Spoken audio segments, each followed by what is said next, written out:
En la Tierra han habido, pues eso, 5 extinciones masivas. Me gustaría que esto no lo conoce mucha gente, me gustaría que me las contaras. Tenemos la última, que fuera el meteorito, pero hay otras 4 que también cambiaron por completo el mundo.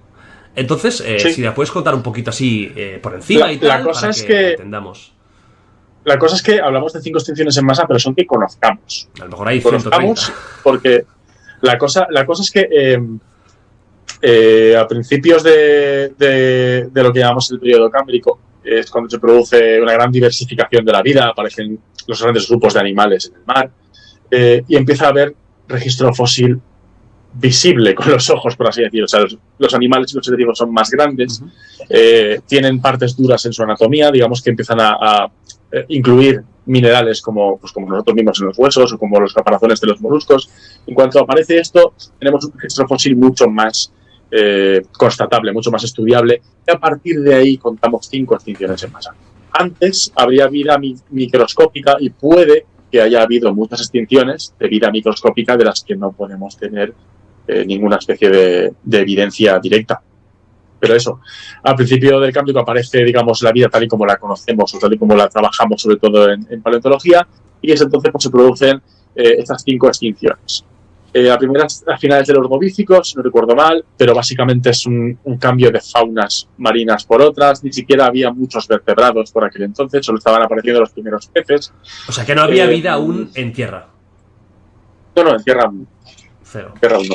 ¿Y se sabe por qué se dio esta primera extinción? Pues ahí sinceramente me pillas porque... La hubo y punto, amigos. O sea, no recuerdo si está posiblemente asociada a una posible glaciación, porque encima tenemos en mente siempre las glaciaciones que han ocurrido como hace poco, ¿no? Cuando el hombre primitivo, por así decirlo, y glaciaciones ha habido toda la vida. Entonces, ha habido episodios muy, muy bestias de extinciones a lo largo de la historia de la vida y una de estas o un par de estas pudieron causar estas extinciones. Entonces tenemos la última, que es la de los dinosaurios. Mira que es la del Ordovícico. ¿De qué millones de años atrás estaríamos hablando? No te sabría decir ahora mismo. ¿Pero serían cientos de millones de años o miles de millones? Sí. No, miles no. Cientos. Ten en cuenta que sí, estamos hablando de cientos. Y el Cámbrico es más o menos unos 500 millones de años, porque 500 millones de años en adelante es cuando han ocurrido estas 5. Vale. Bueno, tenemos esta que es más o menos la del Ordovícico, luego tenemos la del Devónico, luego tenemos la más tocha de todas, que es la de finales del Pérmico, que es la que te he adelantado antes un poquito, que se dice que se la llama la gran mortandad o la gran muerte. Se dice que ahí la vida casi desaparece, que estamos aquí de milagro. Y luego tenemos ¿Se sabe algún motivo por el que pasó eso? ¿Tan bestia? Pues tenemos bastante vulcanismo registrado en ese momento, con lo cual es muy posible que estuviera asociado al vulcanismo, y además es el momento en el que todos los continentes estaban reunidos en Pangea, y además en una Pangea maciza, no en una Pangea ya con tectónica. Como con su... O sea, estamos hablando de una Pangea bastante maciza en la que pues, las condiciones en el centro del continente también serían más duras. En el centro de los continentes suelen aparecer desiertos. Digamos que sería un cúmulo de circunstancias, pero bueno, se habla de un posible impacto también, pero no hay ninguna evidencia tan sólida sobre impactos. El vulcanismo parece que es la causa más posible de la extinción, pero bueno, fue súper tocha. Y luego tenemos una entre la del Pérmico y entre la de los dinosaurios, que ocurre a finales del Triásico. Y esa fue la que hizo que los dinosaurios se convirtieran en los dueños del cotarro, porque ellos ya habían aparecido en el Triásico, pero aún no eran la fauna dominante. A finales del Triásico hay una especie de extinción en masa que no fue tan grande, pero aún así fue en masa. Fue de las cenizas de esa extinción en masa donde ellos, digamos, heredaron la Tierra. Así decirlo. ¿Y se sabe de qué animales lo heredaron? ¿De qué tipo de animal era el predominante? Sí, claro. La cosa es que en el Pérmico, por ejemplo, ya aparecen un grupo de animales que llamamos sinápsidos, que están emparentados con nosotros, sí, con los mamíferos.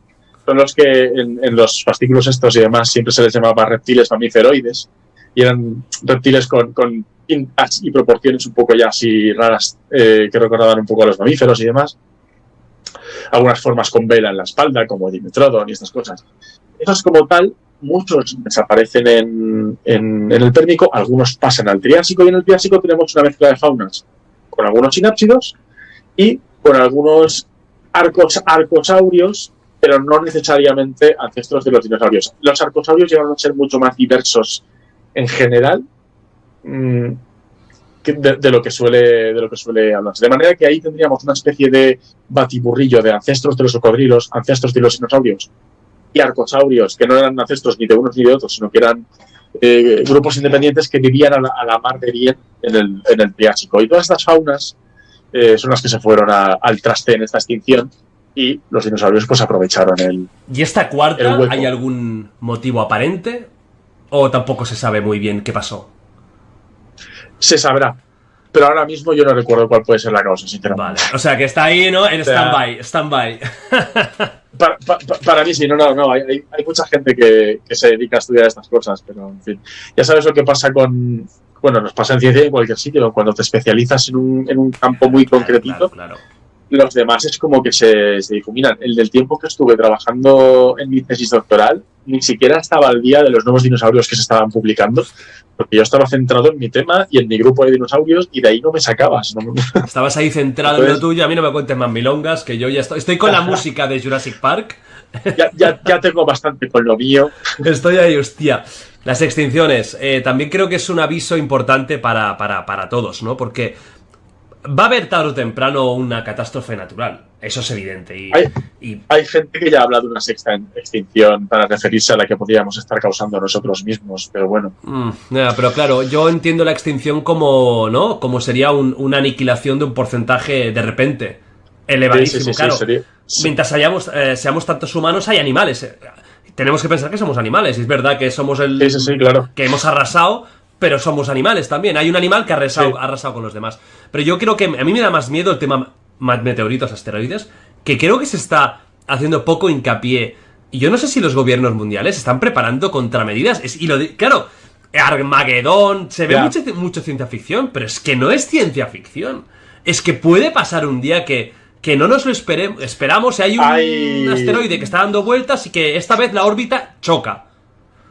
Hay una serie de programas de vigilancia de asteroides y cometas. O sea, hay institutos de astrofísica y demás que tienen programas de vigilancia, y hay algunos observatorios españoles que participan de esos programas de vigilancia. Pero no es algo que esté súper potenciado por los gobiernos, es algo más de interés científico. Tiene que haber alguna medida, contramedida, algún misil que se pueda lanzar, algo, porque es que si no, cuidado. Y luego está el tema pues del cambio climático que estamos provocando, que acabaría llegando igualmente. O sea, tampoco se nos puede achacar todo a nosotros, pero estamos acelerándolo de una forma inconsciente